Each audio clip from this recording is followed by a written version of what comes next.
사랑의 하나님 아버지 감사합니다. 오늘 하루도 주님의 은혜 가운데 살게 하시고 이 저녁 시간 정말 주님의 은혜 가운데서 이 우리의 만남을 허락해 주심을 감사함을 드립니다. 모든 것이 하나님의 주권과 하나님의 섭리와 작전 가운데 있음을 고백하는 중에 이 모임이 얼마나 귀한지 얼마나 소중한 만남인지를 또 한번 기억하게 됩니다.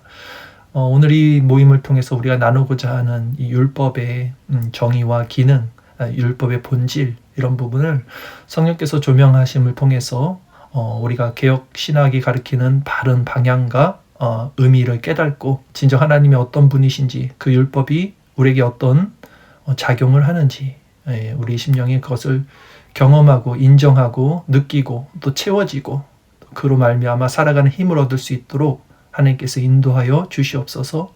우리 주 예수 그리스도의 이름으로 기도드립니다. 아멘. 자, 이제 시작을 하겠습니다. 제가 오늘 나눠드린 교환을 보시면 되겠고요. 제가 쭉 이제 진행을 하겠습니다. 자, 서론 두 번째 시간이고요.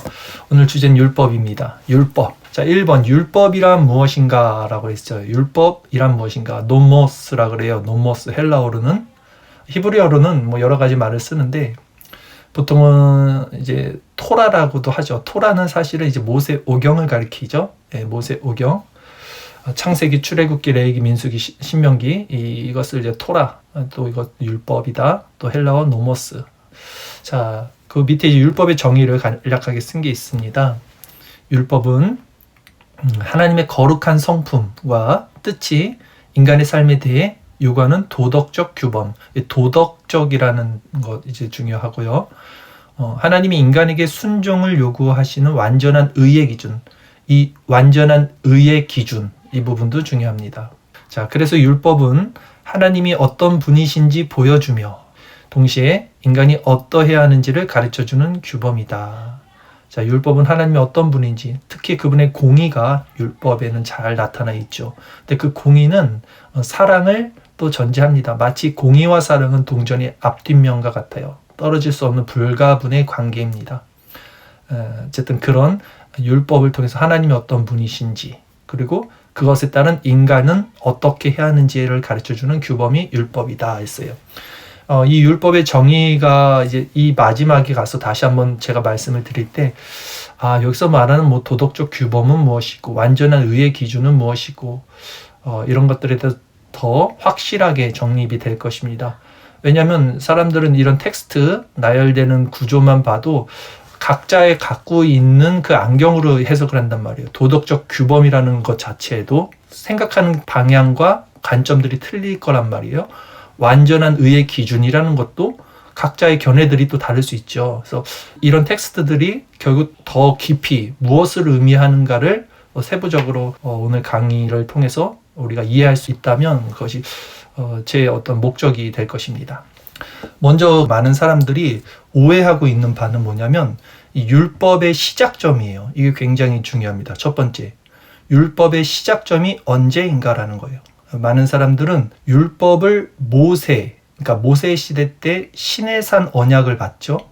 10계명 받고 그래서 모세 때부터 율법의 시작을 봅니다. 근데 그것은 개혁주의 관점이 아니에요. 개혁주의는 모세 시대 시내산 언약으로 이 율법의 시작을 보지 않고요. 창조 때로 봅니다. 창조 때 하나님께서 인간에게 주신 언약적 요구 행위가 있었어요. 이거 행위 언약이라 그러죠. 여기부터 시작된 것이 율법의 시작이다. 이게 개혁주의 관점입니다. 여러분들 이런 부분을 기억하셔야 돼요. 그러면 모세 율법은 뭐냐? 그러니까 성문화된 율법이잖아요. 어떤 글로 쓴 율법. 이것은 율법의 시작이 아니라 재공표라고 하죠. 그러니까 창조 때부터 시작했던 그 말씀, 그 언약적 요구, 그 율법을 명확한 계시로 다시 재공표하는 것이다. 그것이 성문화된 모세의 율법이었다. 이렇게 이해를 하시는 것이 맞습니다.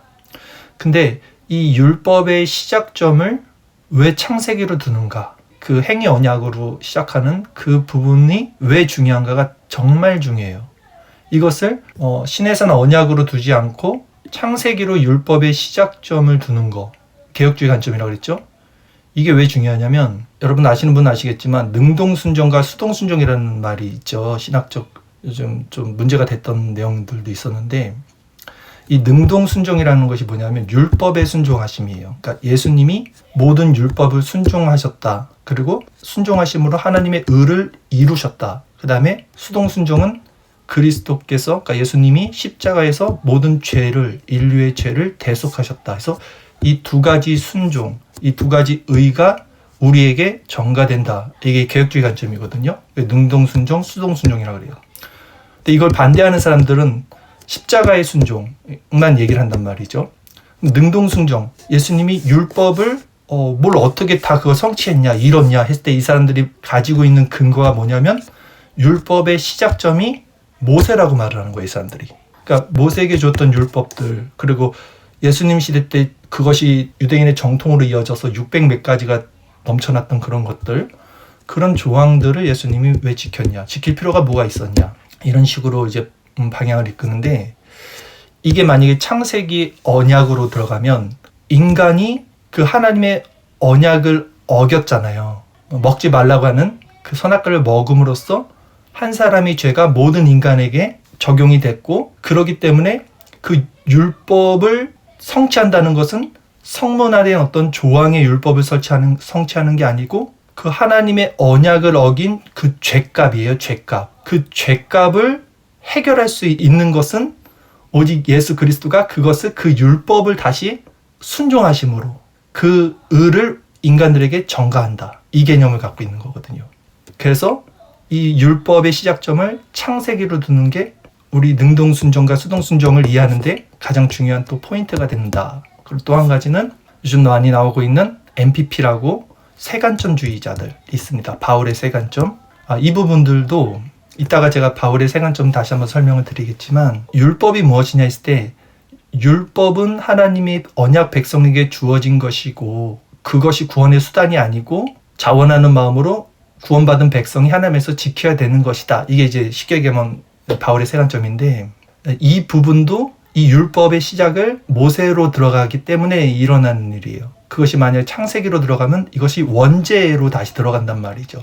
원죄의 영역으로 들어가면 율법이라는 것이 결국은 모든 인간이 율법을 어김으로 죽는 것, 하나님의 말씀을 어김으로 죽는 것으로 들어가기 때문에 이 율법의 시작점을 모세 오경으로 두는가 아니면 창세기로 두는가, 이것은 굉장히 중요한 요소입니다. 쉽게 얘기해서 이거를 창세기로 두지 않으면 어떤 일들이 계속 일어나냐면, 지금 말씀드린 대로 능동순종이든 세관점이든, 이게 능동순종에서 말하는 거, 세관점에서 말하는 거, 이 사람들의 의중이 뭔지 아십니까? 이 가장 그 깊숙이 숨어있는 아주 악한 동기가 뭐냐면 이게 원죄를 간과한다고요.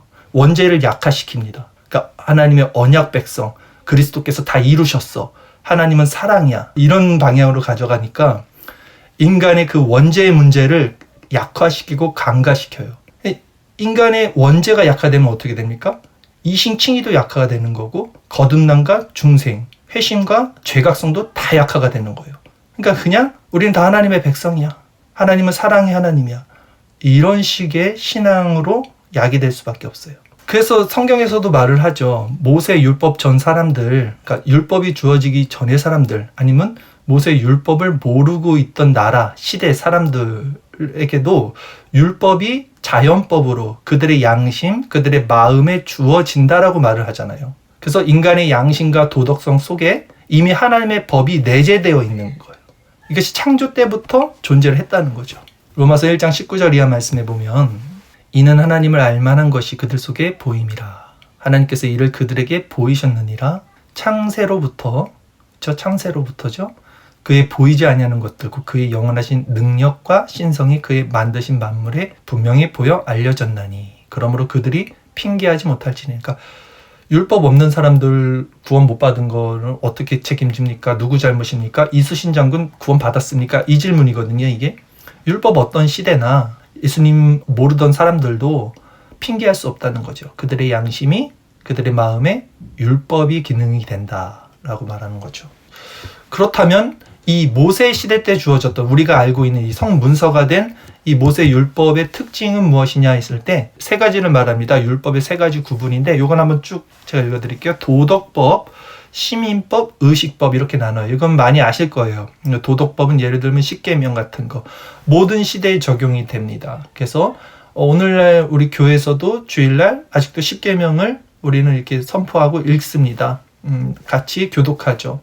그리고 시민법이나 의식법은 오늘날은 폐지됐어요. 시민법은 뭡니까? 유대인들의 형벌 재판 사회 질서죠. 원리는 동일하지만 국가 형태는 종료. 그 다음에 의식법은 무엇이냐면 제사나 절기 정결법 이런 건 다 이제 폐지됐어요. 그러니까 폐지됐다기보다는 그리스도 안에서 성취됐다, 완성됐다 이렇게 표현하는 것도 좋은 것 같아요. 그러나 도덕법은 지금도 동일하게 적용이 됩니다. 그럼 이제 중요한 거, 요거는 그냥 이렇게 넘어가면 되고, 중요한 거는 또 하나가 나오는데, 율법이 주어진 목적과 기능이 무엇이냐라는 것이죠. 개혁주의 신학에서는 율법의 기능을 세 가지로 정의를 합니다. 율법의 세 가지 기능. 첫 번째, 거울용법. 두 번째, 시민적 기능. 세 번째, 삶의 규범인데 이거 순서 바꿀 수 있어요. 그러니까 거울용법이 두 번째 들어갈 수도 있고, 이게 신학자들마다 조금씩 차이가 있어요. 용어적 차이도 있어요. 내용은 같습니다. 근데 거울용법은 뭐냐면, 칼빈이 거울용법이라는 표현을 쓴 건데, 죄를 깨닫게 하는 기능입니다. 율법으로는 죄를 깨달음이니라 이런 말씀 있잖아요. 이 율법은 죄를 깨닫게 하는 기능. 거울용법. 이게 제일 중요해요. 그래서 제가 이걸 맨 앞에 둔 거고요. 시민적 기능, 그러니까 죄를 억제시키는 것도 있습니다. 그렇죠? 율법을 통해서 우리가 저거 하면 안 된다, 혼난다, 저거 하면 죽는다, 억제시키고. 세 번째는 삶의 규범, 어떤 기준, 캐논, 잣대가 되는 것도 이제 율법의 용법, 그래서 3용법이라고도 하죠. 네, 세 가지 기능이 있습니다. 제일 중요한 거는 죄를 깨닫게 하는 기능이에요. 이게 율법의 기능이에요. 요거에 해당하는 구절을 한 두 구절만 읽어드릴게요. 로마서 3장 19절 20절. 우리가 알거니와 무릇 율법이 말하는 바는 율법 아래에 있는 자들에게 말하는 것이니. 율법 아래에 있다는 건 뭐예요? 모든 세상, 모든 시간 안에 있는 사람들. 왜? 율법의 시작점이 창세기라고 했다면 모든 사람들은 율법 아래에 있는 거예요. 이제 율법 아래에 있는 자들에게 말하는 것이니 이는 모든 입을 막고 온 세상으로 하나님의 심판 아래에 있게 하려 함이라. 그러므로 율법의 행위로 그의 앞에 의롭다 하심을 얻을 육체가 없나니 율법으로는 죄를 깨달음이니라. 분명하죠? 율법의 기능은 율법으로는 죄를 깨닫는 거예요. 로마서 7장 7절. 그런즉 우리가 무슨 말을 하리요? 율법이 죄냐? 그럴 수 없느니라. 율법으로 말미암지 않고는 내가 죄를 알지 못하였으니 곧 율법이 탐내지 말라 하지 아니하였다면 내가 탐심을 알지 못하였느니라 했어요. 자, 보세요. 율법은 선한 겁니다. 성경은 율법은 선하다고 그랬어요. 근데 죄가 기회를 타서 이제 율법이 내 마음에 있는 탐심을 드러낸 거예요. 그러니까 이 율법, 여기서 말하는 율법으로는 죄를 깨달은다는 이런 율법은 자범죄나 고범죄를 말하는 걸까요? 원죄를 말하는 걸까요? 원죄를 말하는 거예요. 원죄. 왜냐하면 탐심이라는 것은 뭡니까? 아직 외적으로 드러나서 일어나지 않은 내 마음에 내재됐던 죄가 탐심이에요. 그래서 이게 자연인들은 이걸 죄라고 여기지 않는 지점인데 내 양심이, 내 본성이 내 안에서 조명을 받으면 이 탐심도 죄라는 것이 드러난단 말이에요. 율법을 통해서. 이게 다 원죄의 문제란 말이죠. 이게 왜 중요하냐? 이 원죄의 문제로 간다는 게 바로 율법의 시작점이 창조 때 있는 것이고 이런 구조로 가야지만 아까 말씀드린 대로 예수님의 능동순종을 부정하는 사람들, 그러니까 율법의 순종하심을 부정하는 사람들 혹은 세간점주의자들이 말하는 언약 안에서의 율법의 순종, 이런 부분이 옳지 않다, 더 성경적이지 않다라는 부분을 알 수 있는 부분이에요. 그래서 이 죄를 깨닫는 것이 이제 율법의 기능이다. 제일 중요한 거울용법이다. 이렇게 이해를 하시면 되고요. 자, 그렇다면 이거 이제 중요한 문제가 나옵니다. 신약의 사람들은 어떻게 구원받습니까? 예수 그리스도를 믿음으로써 구원을 받아요. 근데 구약에 있던 이스라엘 백성들은 이제 예수 그리스도가 오지 않았던 시대 때는 어떻게 구원을 받았습니까? 율법을 지킴으로 구원을 받았습니까? 라는 질문이죠. 아니라는 거예요. 개혁 신학에서는 구약이든 신약이든 동일하게 구원은 예수 그리스도를 믿는 믿음으로 구원을 받는다 그래요.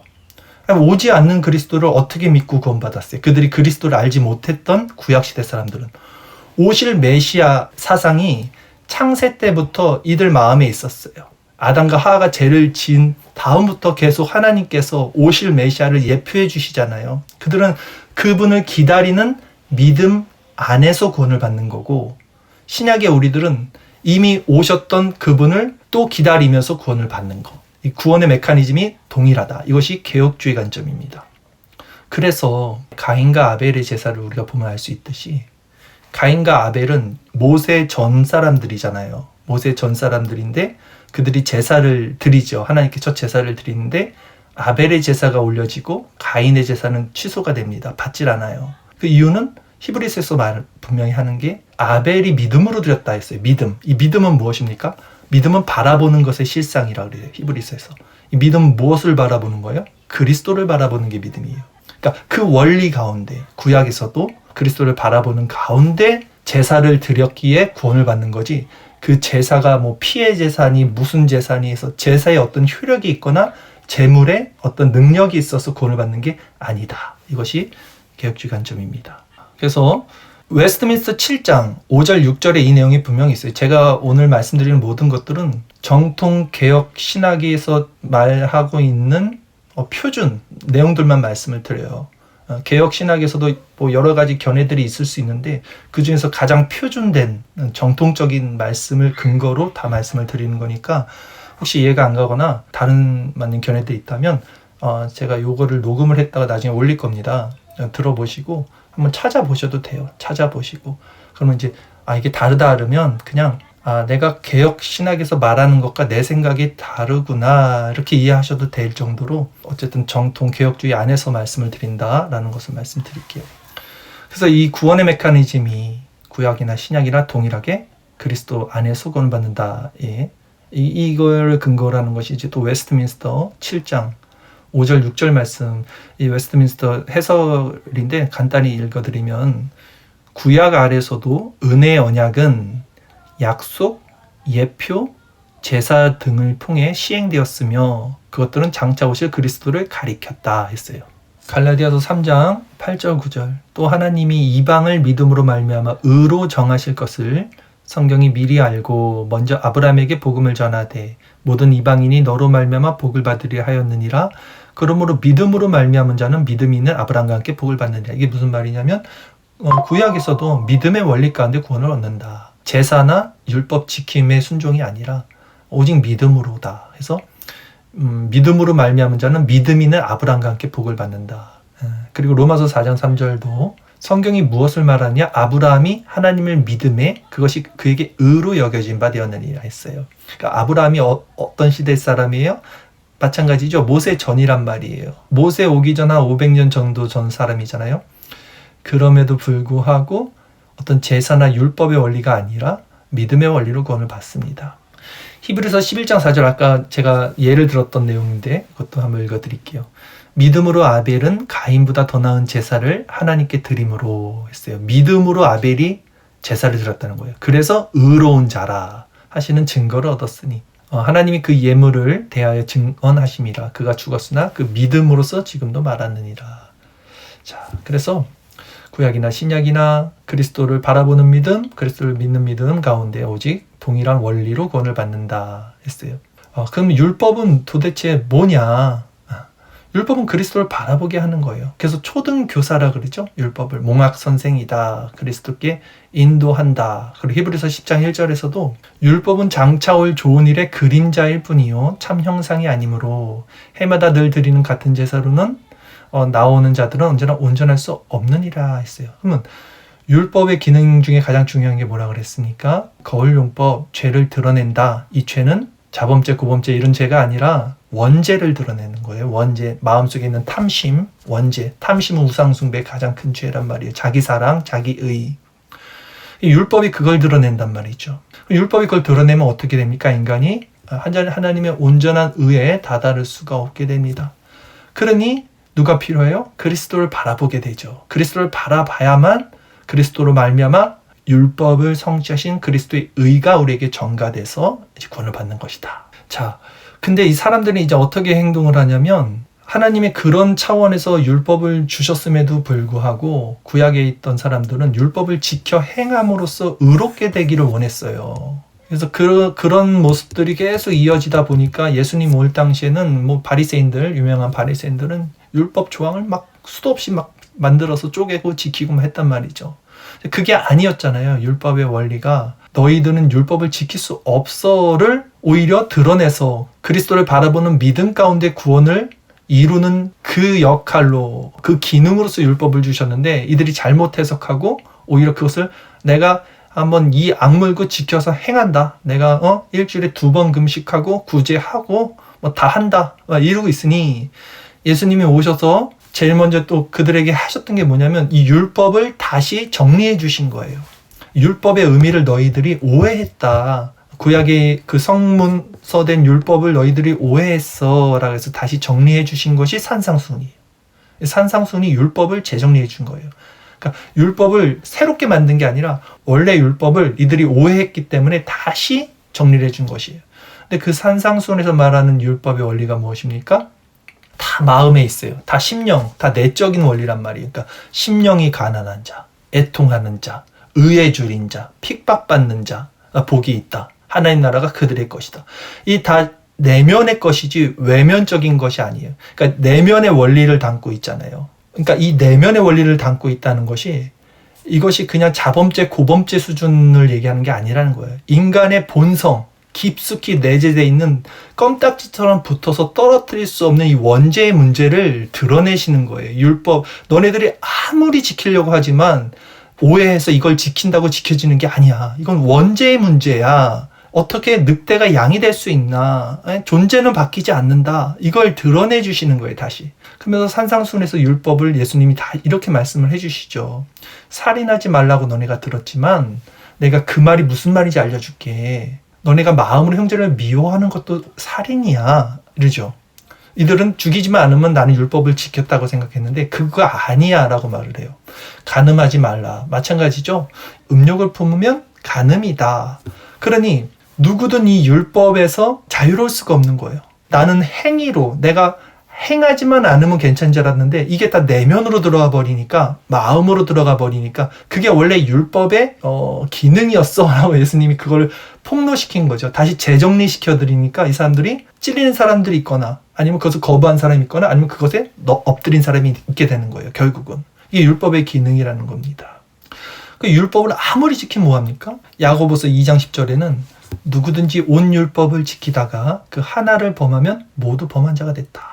이렇게 말했긴 해. 누구도 율법을 지킬 수 없습니다. 그러기에 자, 그리스도를 믿는 믿음으로 연결되지 않으면 누구도 이 율법에서 자유할 수가 없어요. 그래서 모든 자로 율법 아래 묶인다 그랬잖아요. 아까 가둬둔다. 그러니까 죄인임을 폭로시키는 거예요. 율법은 원래 죄인인데 이들이 자기가 죄인인지가 율법이 없으니 기준이 없으니 드러나질 않으니 그 율법은 죄인됨에 폭로인데 이 죄인됨은 원죄란 말이에요. 그래서 이 율법의 시작점이 창세기란 말이에요. 지금 동일한 얘기를 계속 반복해서 제가 해드리는 거예요. 그러면 누가 이 율법 안에서 벗어날 수 있냐 했을 때는 오직 중생, 회심, 거듭난 자들이 아니면 인간은 이 내면의 죄, 자기 의, 이것을 벗어날 수가 없어요.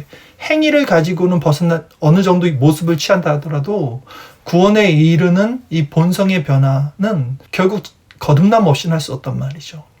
거듭남은 결국 그리스도의 연합이란 말이에요. 근데 사람들은 이 그리스도의 연합이 결국은 없다 보니까 유니온 크라이스트, 거듭남이 없다 보니까 이 율법이 무엇인지를 알 수 없는 거예요. 그러니까 빛이 비치고 내 어둠이 드러났을 때 이 빛이 말씀이죠. 말씀이 율법이에요. 율법은 선한 거예요. 그때 내 어둠이 드러나서 내가 그 어둠을 십자가에 같이 못 박고 그 빛과 연합되는 것이 중생이고 회심이며 그리스도의 연합이란 말이죠. 근데 이 부분을 만약에 이건 계시로 주어지는 거고 하나님의 은혜로 우리에게 일방적으로 주어지는 거예요. 거듭남은. 근데 이걸 받지 만약에 못하면 이 사람들은 율법의 정의나 죄의 정의를 자기가 가지고 있는 수준 안에서만 이해할 수밖에 없잖아요. 빛이 들어오지 않는 상태에서는. 그러다 보니까 다 인간의 어떤 영역 안에서 이 죄의 문제나 율법의 문제를 해석하고 이해를 합니다. 이게 모든 이제 역사, 그러니까 거듭나지 못한 교회 안에 있는 사람들이 만들어 온 역사예요. 이제 그 부분에 대해서 중세에는 이제 로만 카톨릭, 이게 이제 공로주의라고 그래요. 그들의 구원론은. 공로주의는 그리스도를 믿는 믿음 플러스 인간의 선행이나 공로가 결합돼야 된다라고 하는 거예요. 그러니까 인간의 선행과 공로가 반드시 있어야 구원에 이른다는 것이 공로주의인데 이게 로마 카톨릭의 교리 구원론이란 말이죠. 그들은 왜 이 공로주의를 만들었을까요? 그러니까 거듭나지 못한 빛의 조명을 받지 못한 사람들은 죄가 얼마나 끔찍하고 죄가 얼마나 우리 인간이 스스로 해결할 수 없다는 것조차 이걸 모르니 그냥 내 힘으로 뭔가 공로를 쌓고 선행을 하면 그리스도의 그 은혜와 덧입혀서 구원을 얻는다. 이런 얘기를 하는 거거든요. 근데 이게 로만 카톨릭의 공로주의뿐만이 아니라 말씀드린 대로 오늘날 복음주의권에 있는 알미니안주의, 웨슬리안주의, 그러니까 이게 다 인본주의의 어떤 관점, 그러니까 인간의 죄에 대한 이 원죄의 문제가 도대체 어느 정도 부패한, 그러니까 전적 부패, 전적 타락이 도대체 무언가를 입술로는 말하는데 실제적으로는 이런 어떤 구원론을 갖고 있는 사람들이 대다수죠. 즉 자기 의, 자기 공로, 자기 선행, 이런 것들이 말은 그렇게 표현을 안 해요. 이런 신학적 지식이 있거나 교회에서 이렇게 배운 사람들은 난 죄인입니다. 말은 이렇게 하겠지만 실제 그 죄인이라는 것이 어떤 지점이고 전적 부패와 타락이 어떤 상태이고 인지에 대한 인지는 없어요. 이 모든 것이 율법주의라는 거예요. 이게 율법주의예요. 그래서 2번 율법주의란 무엇인가? 율법주의는 리걸리즘이라고 합니다. 이 율법을 통해서 의를 얻거나, 그러니까 행위를 통해서죠. 하나님의 은혜를 얻을 수 있다고 생각하며 인간의 행위를 구원의 조건으로 만드는 신앙의 태도가 이제 율법주의예요. 이 율법주의가 가장 창궐했던 시대가 결국 이제 중세 로만 카톨릭이라고 합니다. 500에서 1500 로만 카톨릭. 그리고 그 결과 종교개혁이 일어나요. 이제 1500년 이후 알다시피 루터나 칼빈 같은 신학자들을 통해서 개혁주의가 이제 또 태동하게 됩니다. 그러니까 기본적으로 이 율법주의 반동으로, 그러니까 로만 카톨릭이 창궐하다 보니까 그것으로 반동으로 이제 개혁주의가 일어났어요. 개혁주의가 일어나니까 이제 어떻게 돼요? 율법은 죄를 깨닫는 거야. 그렇지. 오직 말씀으로 그리스도 안에서 우리는 구원을 받는 거야. 행위로 구원받는 게 아니야. 이렇게 사람들이 이제 이해가 되잖아요. 그러다 보니까 개혁주의를 어떻게 잘못 이해하는 사람들이 많아지냐면 이거를 반율법주의라고 그래요. 신학적인 용어로는. 그러니까 율법 폐기론자라고도 합니다. 엔티노미니어즘 3번이라고 하죠. 이게 사실은 모든 신학의 구조는요, 반동으로 일어납니다. 율법주의가 일어나니까 율법주의에 반하는 반율법주의가 일어나는 거예요. 그 반율법주의는 영국에서 일어나는 사건들인데 이 내용은 이제 밑에 한번 읽어드리겠습니다. 믿음으로 구원을 받았기 때문에 성도에게 더 이상 율법이 삶의 규범으로 필요하지 않다고 율법 폐기론을 주장하는 신학적 오류라고 그랬어요. 오늘날 개혁주의를 조금 대충 하는 사람들은 반율법주의에 많이 빠질 수 있어요. 왜냐면 많은 교회에서 율법적으로 가르치잖아요. 막 뭘 해라, 너 안 하면 하나님 또 혼난다. 구약의 율법을 들이대면서 사람들 겁박 주니까 그거에 대한 반동으로 이거 조금 개혁주의 배운 사람들은 겁봐, 율법은 그림자야, 몽학 선생이야, 율법은 필요 없어, 이렇게 되는 것이 반율법주의란 말이에요. 근데 이들은 율법의 구분, 아까 말씀드린 도덕법, 시민법, 의식법, 그다음에 율법의 용법이 있었죠. 거울용법, 억제, 삶의 규범을, 이런 것들은 모르죠.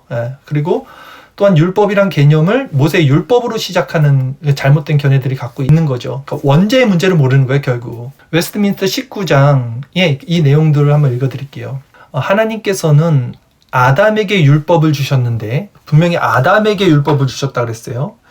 그것을 행위 언약의 의미로 주셨다. 이 언약은 아담뿐 아니라 그의 모든 후손들에게 개별적이며 온전하고 엄밀하고 영구한 순종을 요구하는 것이었다 했어요. 율법의 시작점은 아담입니다. 이게 웨스트민스터 19장에 나와요. 그러니까 이렇게 율법의 구분과 용법을 모르면 어떻게 돼요? 이제 율법 폐기론자 되는 거예요. 그리고 이제 자유가 아니라 방종을 삼는 거예요. 방종.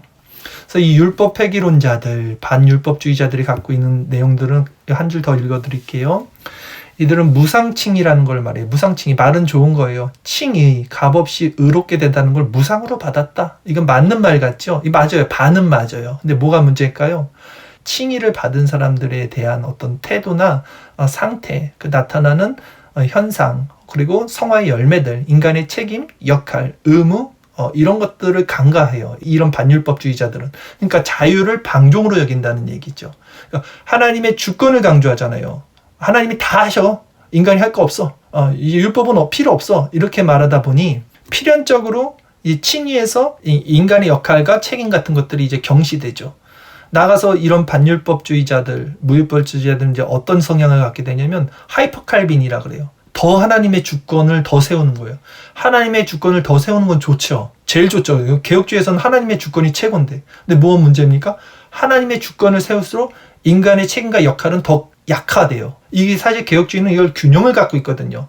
제1원인은 항상 하나님, 그 1원인이 주어진 이 원인은 인간의 책임과 역할이라는 균형을 갖고 있는데, 근데 그런 것들이 강화되면서 하이퍼 칼빈, 오히려 하나님의 주권이 강화될수록 인간의 책임과 역할, 그러니까 이 땅에서의 도덕적 삶이나 이 땅에서의 성도로서의 행해야 할 책임들이 강화돼요. 더 나아가서는 영원칭의로 갑니다. 반율법주의, 그리고 하이퍼 칼빈주의, 그리고 더 하나님의 주권을 최고로 치는데 문제가 되는 극단이 뭐예요? 영원칭의. 영원칭의는 뭐냐면 그냥 이미 다 끝났어. 게임이 내가 태어나기도 전에 영원전에 이미 다 됐으니까 될 놈은 아무렇게나 막 살아도 구원받는 거고 안 될 놈은 그냥 안 되는 거야. 그러니까 하나님이 이미 영원 전에 다 끝내놨어. 구원의 유무를. 다 맞는 말이잖아요. 사실 이런 것들이. 예. 만세 전에 택하시고 정하시고 부르시고 로마서에 있듯이. 그런데 그렇게 가면서 문제가 뭐예요? 자꾸 인간의 책임과 역할이 정말 더 강화되는 거예요. 그러니까 이렇게 되니까 이 땅에서는 야, 이 땅 아무 의미 없다. 예, 한평생 그냥 연극놀이 같은 거야. 그냥 살다가 하나님 나라 가면 되는 거야. 그러니까 이 지금 반율법주의를 제가 얘기하다가 하이퍼랑 영원칭의까지 갔어요. 그러니까 이 반율법주의가 나오니까 또 이 반율법주의 뭐라 그랬어요? 지금 야, 율법 필요 없어. 그냥 예수님이 이루신 의를 전가받아서 자유하게 살면 돼. 요거에 대한 반동이 일어날 거 아닙니까? 또 저것도 아닌 것 같은데 다시 율법을 지켜야 될 것 같은데 라는 어떤 반동이 항상 일어난다니까요. 역사를 보면. 근데 율법을 지켜야 될 것 같은데는 이미 그 전에 율법주의에서 아니라는 게 드러났잖아요. 율법주의가 잘못됐기 때문에 반율법주의가 나온 거잖아요. 그래도 율법은 선한 건데 우리가 지켜야 되지 않겠어라고 반동으로 나온 것이 다시 신율법주의라는 거예요. 신율법주의는 근데 그럼 우리가 율법을 어떻게 지켜야 되지? 이미 구약에 있는 율법주의는 잘못된 건데 그래. 구약에 있는 율법을 지키는 게 아니라 신약에 나오는 율법을 지키자. 이게 신율법주의예요. 그러면 신약의 율법이 뭐예요? 예수님이 말씀하시잖아요. 내 이웃을 내 몸같이 사랑하라. 이것이 세계명이다. 그래. 이제는 구약은 신약에서 완성됐고 신약에 있는 그 예수님의 말씀에 우리가 이웃을 사랑하고 그렇게 살자. 이게 신율법주의예요. 이게 다 말은 다 좋아요. 다. 그쵸? 하나도 틀린 게 없고 다 성경에서 가져온 거니까 그러니까 사람들이 헷갈리는 거예요. 항상. 이 교리라는 것이 균형을 갖고 있거나 지각과 어떤 통전적인 시각을 갖지 않으면 편협한 인간의 그 이성으로서는 한쪽으로 치우칠 수밖에 없어요. 그럼 신율법주의는 무엇인가 이거 한번 살펴볼게요. 신율법주의는 니오노미니즘이라고 그래요. 근데 이 신율법주의 하면 제가 가슴이 아픈 게 있습니다. 제가 MDB 목회학 석사 과정 때 이 신율법주의를 이제 발제를 한번 한 적이 있었는데, 근데 이 신율법주의의 태동이 있을 거 아닙니까? 아까 제가 이 반율법주의 16세기 영국이라고 그랬잖아요. 이 신율법주의도 영국이에요. 근데 이 신율법주의가 태동이 청교도 라인이에요. 너무 안타깝죠. 그러니까 청교도에서 리처드 백스터라는 분이 계세요. 유명한 분이에요. 선한 목자상 그 책도 유명하고. 근데 이분이 굉장히 좋은 신학을 갖고 있음에도 불구하고 이 칭의론이죠. 이게 신율법주의는 결국 칭의론과 연결이 돼요. 그러니까 인간의 책임과 역할, 인간의 어떤 사회 참여, 약간 이런 느낌이거든요. 왜냐면 사랑해야 되는 거니까 이웃을. 그래서 이 리처드 백스터가 이거를 주장을 했어요. 그래서 리처드 백스터는 존 오웬과 같은 시대 사람이 둘이 친해요. 친하다가 싸워요. 요 문제 때문에. 요 문제 때문에 많이 싸웁니다. 이게 지금 틀려요. 그래서 어쨌든 이 신율법주의는 뭐냐면 복음을 은혜의 선물이 아니라 하나님이 제시한 새로운 조건적 법으로 이해하여, 조건적 법이에요. 이것도 이것이 신율, 믿음과 순종을 구원의 조건으로 만드는 믿음 플러스 순종이 칭이다. 자, 이웃을 사랑해야지. 이 맞잖아요. 예수님의 세계명. 이웃을 사랑해야지가 순종이 되는 거예요. 이제 또 이것도 하나의 율법의 틀로 들어가 버리게 되는 거죠. 이웃을 사랑해야지는 맞는데, 그러니까 넌 하나님 말씀에 순종해야지로 또 가요. 그러니까 모든 신앙은요, 우리나라뿐만 아니라 전 세계에 있는 모든 신앙은 반율법주의 아니면 신율법주의예요. 다 이 사이에서 놀아나요. 다 반율법주의자 아니면 신율법주의자예요.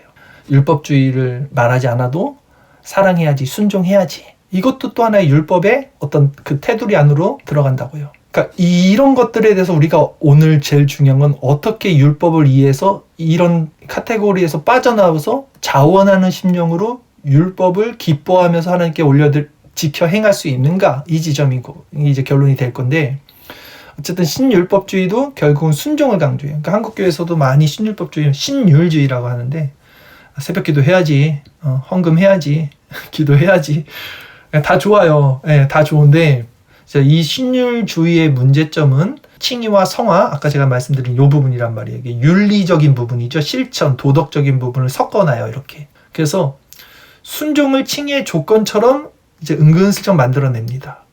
그러니까 우린 다 여기 빠져 있죠. 웬만한 교회들은 다. 이게 왜 빠지는가가 중요하죠. 사람들은 왜 이런 교회에 다 빠져 있고 목사들은 왜 목사를 욕하면 안 되는데 목사로서 어쨌든 요런 어떤 사상들의 틀에서 벗어나지 못하는 가 있을 때는 딱 하나라니까요. 다 모든 문제는 원죄에 대한 이해의 부족이에요. 원죄가 뭐지? 우리의 죄의 끔찍함, 인간의 전적 부패, 전적 타락, 이게 도대체 뭔지에 대한 부재, 이거에 대한 오해, 이거에 대한 무지, 이게 결국은 다 신앙을 율법화시킵니다. 율법화. 이렇게까지 이 역사적으로 율법이 어떻게 이어왔는지 제가 율법에 대해서 정의를 내렸고요. 맞아요. 열심당원이 지금 읽었는데 신율주의라는 자기들 신율주의라고 안 해요. 리처드 백스터가 자기 신율주의라고 말한 거 되게 싫어했어요. 자기 신율주의 아니라 그랬어요. 왜냐하면 이 사람들 다 말이 틀린 게 아니라니까요. 이게 틀린 말을 하면 우리가 저 사람 틀렸네. 누가 봐도 티가 나는 거예요. 근데 지금 카톡에 쓴 것처럼 카톡이 성화 이후에 당연히 순종과 실천이 나와야지 이렇게 답할 겁니다. 그렇죠. 그러니까 틀린 말을 안 한다니까요. 틀린 말을 안 하는데 그 원리와 본질과 동기를 살피는 거예요. 항상 우리는. 그 원리와 동기와 본질이 어디에 있는지. 내면을 살펴야 된다니까요. 내면. 행위가 아니고 내면이라니까요. 자꾸 사람들은 이 행위로만 보잖아요. 지금 외면적인 것만. 내면의 동기와 본질을 봐야 돼요. 이 원죄의 문제가 계속 연결이 되는 거예요. 원죄라고 제가 말한 거는 뭘 염두에 두는 거냐면 그리스도의 연합을 염두에 두는 거예요. 그리스도의 연합으로 거듭나고 중생받지 않으면 결국 이런 문제가 열리지 않거나 깨달아지지 않습니다. 자, 여기까지 말씀을 드렸고요. 오늘날은 이제 거의 반율법주의 아니면 신율법주의인데 또 새로운 패러다임, 하나의 구원론이 하나가 등장합니다. 이것은 이제 20세기, 얼마 안 됐어요. 20세기 후반에 등장하는 건데 이 구원론은 또 뭐냐면 아까 말씀드린 거예요. 제가 바울의 세관점, MPP라 그래요. 바울의 세관점이라는 구원론이 등장합니다. 이 사상, 이 신학 사조주의죠. 이즘, 이것을 말한 사람이 샌더슨 그리고 톰 라이트 들어보셨을 수 있어요. 이 핫해요. 요즘에 개혁주의 안에서도 이걸 따르는 사람들 많아요. 있어 보이고. 그러니까 제가 계속 말씀드리지만 이걸 따르고 이 사람들이 추구하고 말하는 게 되게 좋다니까요. 다 사랑의 하나님, 언약의 하나님, 그 안에서 자원하는 마음으로 율법을 지키자. 근데 뭘 간과하냐면 다 원죄의 문제를 약화시킨다니까요. 인간의 그 부패성과 죄됨. 이 20세기 후반 등장한 이 신학 해석의 새로운 흐름, 바울의 세관점이 무엇인지 간단히 설명을 드리겠습니다. 이것은 어떤 거냐면 로마서에서 이제 바울이 말하는 것이 이신칭이란 말이에요. 이신칭이 가장 주된 핵심이 이신칭이 믿음으로 말미암아 의롭게 된다. 이신득이라고도 하죠. 예전에는 믿음으로 득한다, 득템한다, 의를. 그러니까 행위가 아니고 오직 믿음으로써. 행위가 아니고 믿음이란 말이 뭘 전제하는 거예요? 내가 죄인이라 내 행위로는 득템할 수가 없어. 오직 그리스도를 바라봄, 믿음으로서만 득템할 수 있어. 이게 이신칭이란 말이에요. 득템이라는 말이 좀 그런가? 어쨌든. 근데 이거를 어떻게 해석하냐면 이신칭이가 아니라 지금 바울의 말을 잘못 해석한 거야. 신학자들이. 그러니까 바울의 관점을 새롭게 보자 해서 바울의 세 관점이라고 하면서 이스라엘은 이미 구원을 받았고 은혜로 이스라엘을 선택하고 구원받은 이스라엘이 언약 백성으로서 언약 안에서 사는 방식으로서 율법이 주어진 거다. 이 뉘앙스가 다르죠. 아까는 뭐라 그랬어요? 율법은 제1용법, 거울용법. 죄를 드러내는 것이고 그 죄는 원죄의 문제란 말이에요. 율법은 창세기부터 시작됐고요.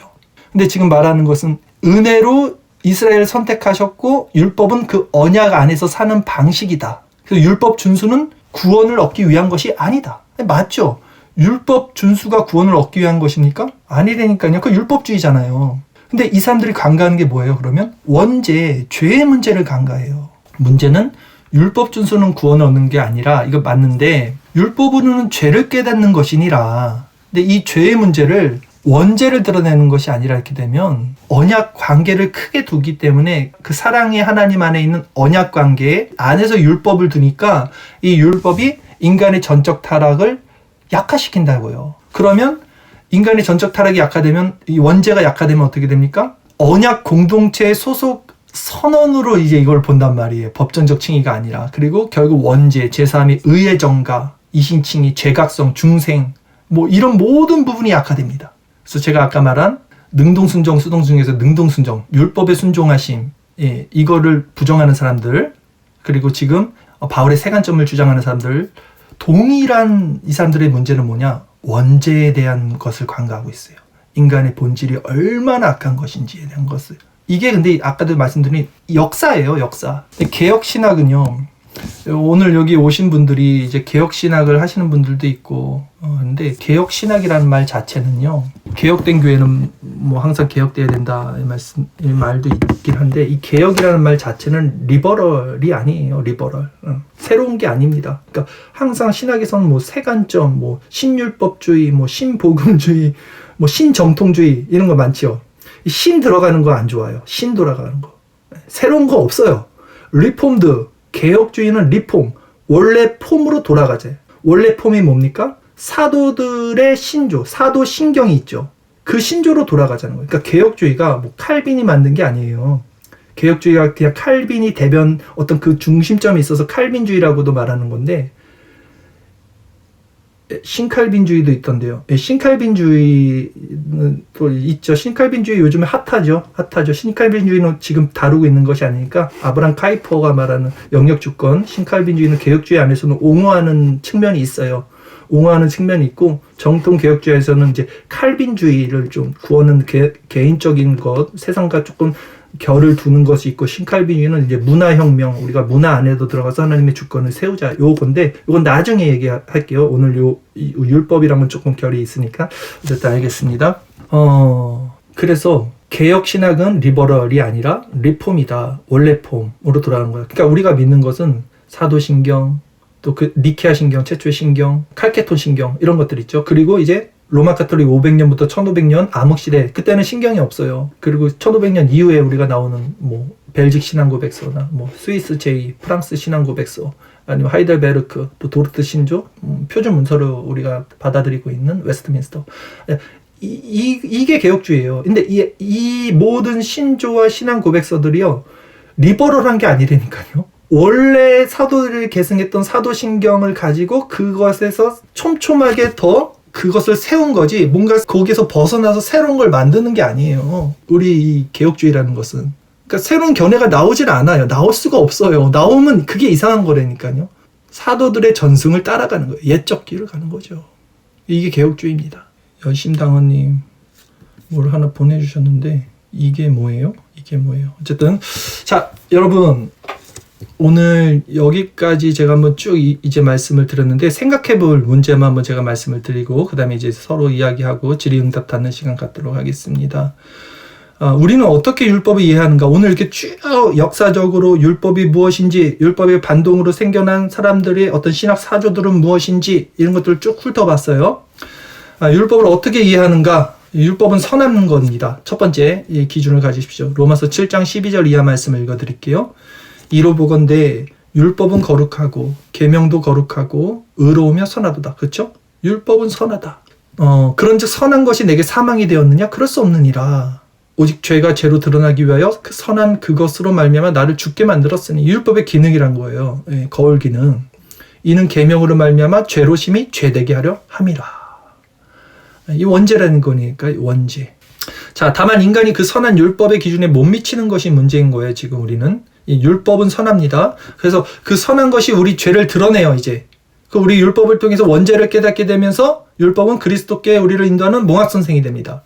그래서 그리스도를 바라보게 되고요. 그리스도에 연합된 자들은 구약이나 신약이나 동일한 원리 가운데 구원을 얻게 돼요. 이것을 이제 이신칭의, 1차적으로는 법정적 의미가 있어요.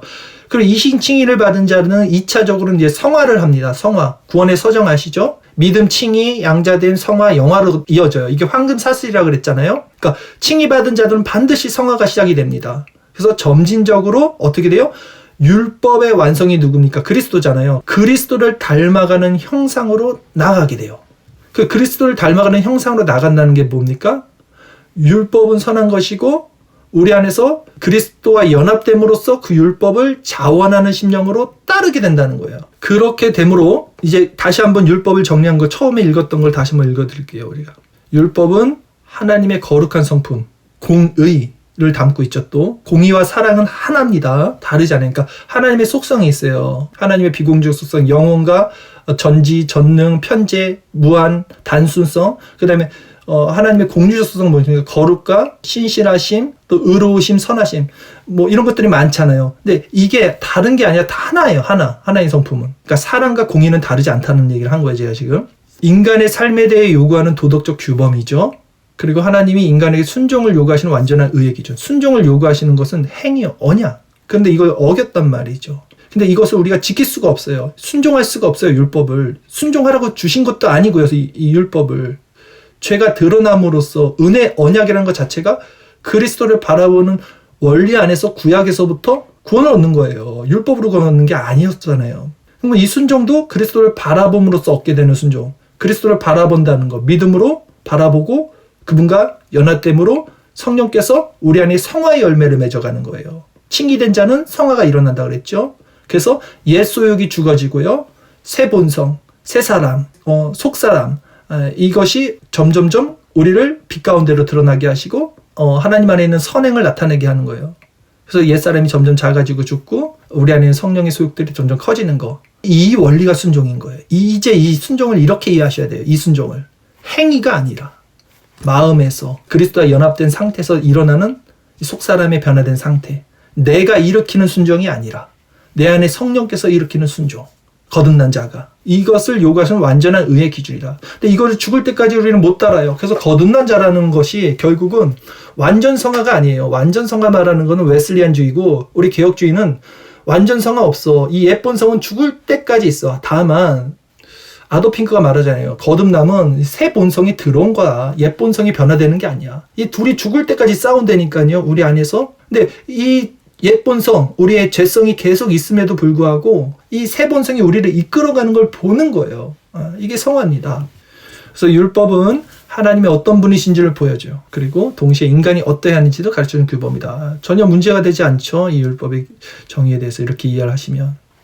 그러니까 결론적으로 말하면 이제 율법의 완성은 이웃사랑이다. 세계명은 너희가 서로 사랑하면 너희가 내 제자인 줄 알 것이다. 하나님 사랑, 이웃사랑.